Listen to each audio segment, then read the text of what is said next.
Eux, ils marchent par la foi et non par la vue. Mais moi, je vous conseille vivement de marcher par la connaissance scientifique et historique, notamment celle de nos ancêtres kémites, par les cinq sens et par l'intelligence. Abou Apia.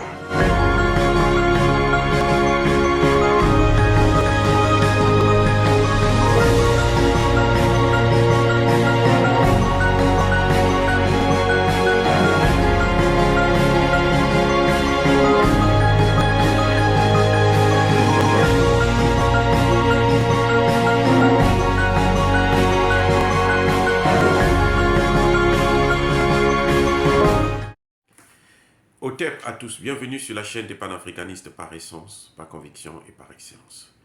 Celle des citoyens kémites par nécessité et obligation de combat. Nous sommes une chaîne qui n'est guidée que par nos ancêtres, et rien que par les ancêtres qui appartiennent à l'égrégore du monde noir.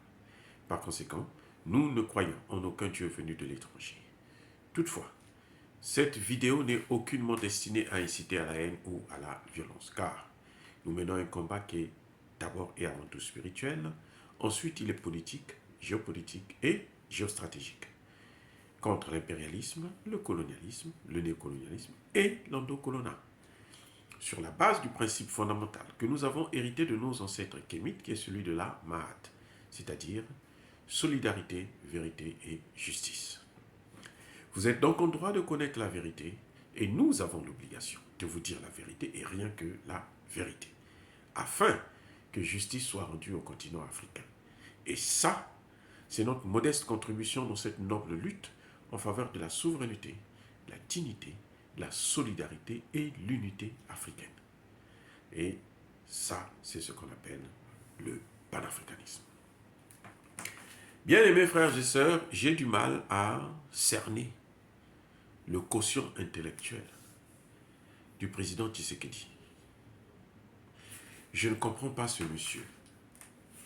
Je ne sais pas s'il a été élu par hasard ou il n'a pas de bons conseillers, il n'est pas bien entouré, ou bien encore, il n'écoute pas ses conseillers. C'est incroyable de trouver un homme qui est obsédé par les Occidentaux, par les Blancs. C'est-à-dire que pour lui, en fait, sa vie, la vie, c'est les Blancs. C'est-à-dire que si tu n'es pas avec les Européens, tu ne peux rien faire. Si tu n'es pas avec... et quand je parle d'Européens, c'est d'abord les Belges, les Français et les Américains. Si tu n'es pas avec eux, là, tu ne peux rien faire. Ça, c'est incroyable. Que l'un des pays les plus riches d'Afrique soit toujours parmi les pays les plus pauvres du continent. Juste parce que les dirigeants ne font que suivre la politique occidentale. Monsieur Tshisekedi est allé s'aventurer avec des Français pour qu'ils puissent mettre en place une école militaire, une école de formation des militaires congolais. Alors que, partout en Afrique, sauf si Tshisekedi n'a pas les pieds sur terre, sauf si Tshisekedi n'a pas de tête, c'est une sardine, partout en Afrique, on sait que la France ne nous a jamais aidés, elle ne veut pas notre bien, au contraire. Je dis bien partout en Afrique. Les cas les plus illustres, c'est la Libye, c'est la Centrafrique, c'est le Mali. Dans tous ces trois pays-là que je venais de citer, la France a échoué.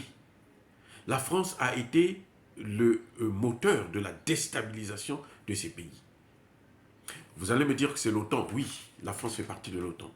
La France travaillait en tant que chasse, si vous voulez, l'homme de course, le caniche des États-Unis. Mais cette politique, c'est fini. C'est dépassé. C'est dépassé. Regardez comment un homme ne sait pas faire des choix politiques louables. Il n'y a pas très longtemps, le Congo démocratique, il y a quelques mois à peine, il est rentré dans... il fait maintenant partie des États de l'Afrique de l'Ouest.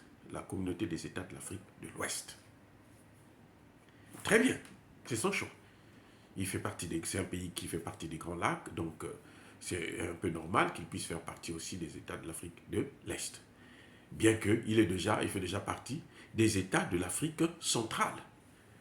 Mais le hic, c'est quoi? Ce qui m'embête un peu, c'est quoi? C'est que Il y a deux pays, l'Ouganda et le Rwanda, qui sont les déstabilisateurs de l'Est du Congo. Ce sont eux qui soutiennent les groupes armés, le M23, le FLND et autres. Mes excuses. Donc quand tu viens, tu rentres dans cette institution, alors que tu sais que cette institution qui a été créée par ces pays-là, qui sont en train de déstabiliser le tien, c'est que tu as un problème grave. Et maintenant, comme si ça ne suffisait pas, messieurs demandent une intervention d'une force sous-régionale. Une force sous-régionale. Cette force sous-régionale sera composée de qui? Des Rwandais, des Ougandais, des... Attendez, écoutez. Vous demandez à ceux qui soutiennent ces groupes armés de mettre en place une force pour qu'ils puissent venir combattre les mêmes groupes armés que eux ils soutiennent. Bien aimés frères et sœurs, il y a quelle logique là? La communauté des États de l'Afrique de l'Est, vous allez trouver le Rwanda et l'Ouganda en bonne partie. Et ce sont des pays qui sont soutenus par les Occidentaux qui travaillent avec nos ennemis éternels. Ceux qui n'ont jamais voulu le développement de l'Afrique. Ceux qui nous ont colonisés, qui nous ont pris en esclavage et qui continuent à nous recoloniser. On ne peut pas pactiser avec le diable comme ça. Je comprendrais mieux que Tshisekedi, le président Tshisekedi, se tourne vers les États de l'Afrique centrale pour leur demander une intervention, de mettre en place une force qui va intervenir. Encore, c'est discutable. Mais l'Afrique de l'Est, demander au Rwanda de venir combattre le M23 au Congo, mais c'est comme si vous lui donnez encore la possibilité de détruire encore plus. C'est ça ce qui a fait que la France échoue, Barkhane échoue au Mali. Parce que les mercenaires, les djihadistes, les terroristes sont là du fait de la France. C'est la France qui les a amenés au Mali pour faire ce qu'ils sont en train de faire. Et vous demandez à la France de les combattre. C'est idiot. C'est-à-dire que quand Ibeka et les autres signaient ces accords, il n'y avait pas plus idiot que ça. Je suis désolé d'être un peu dur et peut-être même grossier, mais on ne peut pas continuer à être toujours là, à subir à cause des dirigeants qui ne comprennent absolument rien. Il n'a qu'à repartir à l'école s'il veut vraiment commander. Voilà. La solution a été trouvée par le Parlement congolais. Ils ont signé des accords avec ils ont demandé à Tshisekedi de signer des accords avec la Russie. Actuellement, le partenaire le plus fiable en matière de sécurité en Afrique, c'est la Russie. Je répète, le partenaire le plus fiable en matière de sécurité en Afrique, c'est la Russie. C'est même pas la Chine, la Russie. En tout cas, en ce qui concerne la sécurité. Parce qu'avec les Russes, vous allez acheter des armes. Vous leur donnez de l'argent, ils vont vous donner des armes. Et de bonne qualité. Alors qu'avec les Français, vous leur donnez de l'argent, ils dépensent l'argent, ils prennent l'argent et ils ne vous donnent pas le produit.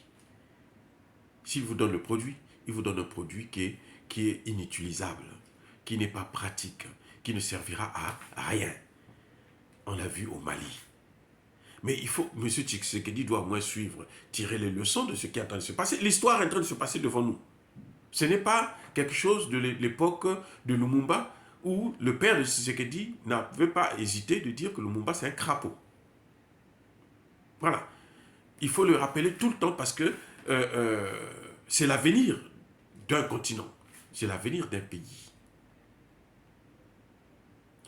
On ne peut pas continuer comme ça. Et qui doit financer cette force? Écoutez bien, qui doit financer? Il dit que d'après les accords qu'ils ont eu bidon, chaque pays devrait soutenir sa force.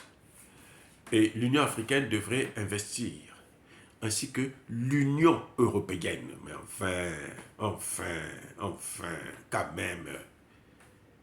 Jusqu'à quand? Qu'est-ce qu'il faut pour Tshisekedi pour qu'ils comprennent que notre problème, c'est l'Union européenne. Notre problème, c'est l'Occident. Le problème de l'Afrique, c'est d'abord l'Occident. Si on peut couper le cordon ombilical avec l'Occident, l'Afrique va décoller en moins de 5-10 ans. Regardez Emmanuel Macron en train de courir là actuellement en Afrique encore. Vous savez pourquoi? Pour aller sauver le franc CFA. Parce qu'il sait que le Cameroun et la plupart des pays de l'Afrique centrale n'en veulent plus. Donc il part là-bas pour encore faire des pressions, pour manipuler Paul Biya et les autres. J'espère que celui-là, le petit vieux, ne va pas tomber. Donc, Tshisekedi devrait comprendre. Les mêmes Occidentaux, les Américains ont dit au Congo là. Ils ont dit, mais vous les Congolais là, vous voulez le développement, tuez-nous Mobutu. C'est ce qu'ils ont dit. Hein. Tuez Mobutu, on vous donne le développement. Les Congolais si bêtes, on a suivi comme des moutons. Ils ont tué Mobutu. Enfin, on l'a fait partir et puis bon, il a été affaibli par la maladie et tout ça, il est parti très tôt. Bon. Mais, où est le développement? Ça fait combien d'années? On ne voit pas le développement. Au contraire, la situation ne fait que s'aggraver. Dans l'est du Congo démocratique, là, c'est déjà 20 millions de morts. On ne vous le dit pas, 20 millions de morts. Je comprends pourquoi d'ailleurs le docteur Mukwege critique maintenant ouvertement Tshisekedi. Il est sur le terrain, il est là, il voit. Ce n'est pas en faisant venir des forces militaires que ça va changer. Les Français avaient signé un accord avec le Mali pour une assistance aérienne et dans le domaine de renseignement. Les Français sont venus avec 5500 soldats au sol. Pendant 8 ans, ils n'ont fait que détruire le Mali. La situation qui était circonscrite dans 10% sur 10% du territoire est allée jusqu'à 80%. Donc le fait de faire venir le nombre de militaires, ce n'est pas ça qui change la donne.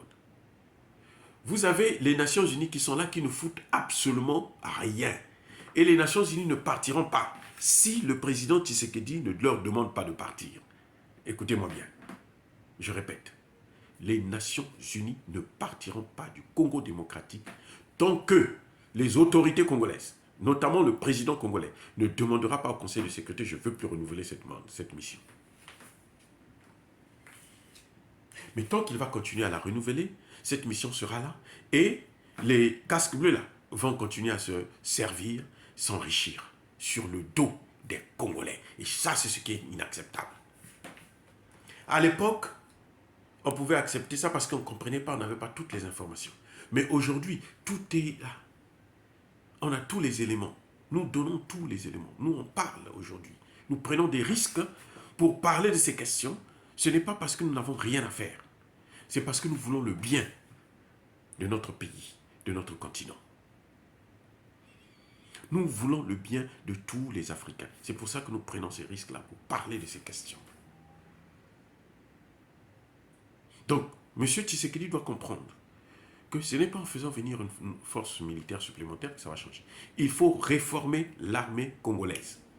Je répète, il faut réformer l'armée congolaise avec l'appui d'un partenaire fiable et sérieux, qui n'est actuellement que la Russie. Il n'y a rien d'autre à faire. Vous êtes avec la Russie, vous avez le succès en matière de sécurité. Vous avez les armes, vous avez la formation. Et les militaires congolais vont monter en puissance. Mais si ce n'est qu'avec les Français, les Américains, les ceci, vous allez voir la mission des Nations Unies va augmenter son nombre. Donc, avec cette mission sous-régionale, là, vous allez avoir encore près de 50 000 soldats sur ce territoire-là de l'Est pour rien. Non, le travail doit être fait par des Congolais. Mais nous comprenons que l'armée congolaise a été affaiblie par les mêmes Occidentaux que lui, il côtoie et il caresse dans le sens du poil. Il faut maintenant avoir des partenaires sérieux. La Russie ne demande que ça.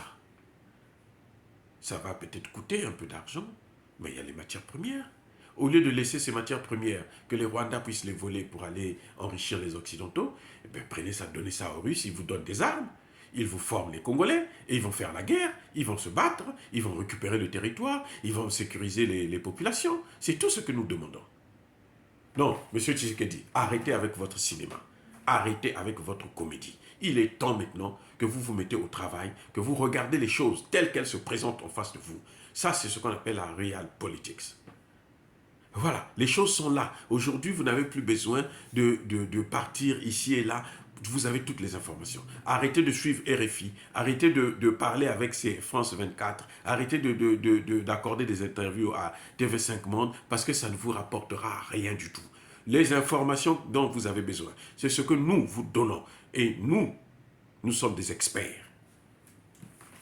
Nous sommes des experts. En tout cas, moi, je suis un expert.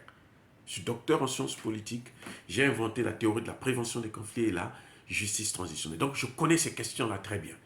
Ce n'est pas de cette façon qu'on va ramener la paix à l'Est. On ne peut pas demander à ceux qui ont mis le feu, faire d'eux des pompiers pyromanes. Et puis, on leur demande de venir encore maintenant éteindre le feu qu'ils ont mis. Non, ça n'a pas de sens. C'est ridicule. Mais est-ce que dire cela, c'est inciter à la haine ou à la violence? Non. Non, non, non. Non, je n'ai rien contre le président Tshisekedi. En tant que personne, c'est un frère. Mais je dis que pour l'avenir du continent africain, pour l'avenir du Congo démocratique, eh ben, je pense qu'il est en train de faire fausse route et il faut lui dire, qu'on le veuille ou non. Nous sommes une force tranquille. Il y a ma colère veille, il y a ma lembe. Soyez bénis par le Dieu des Kémites. J'ai dit et j'assume.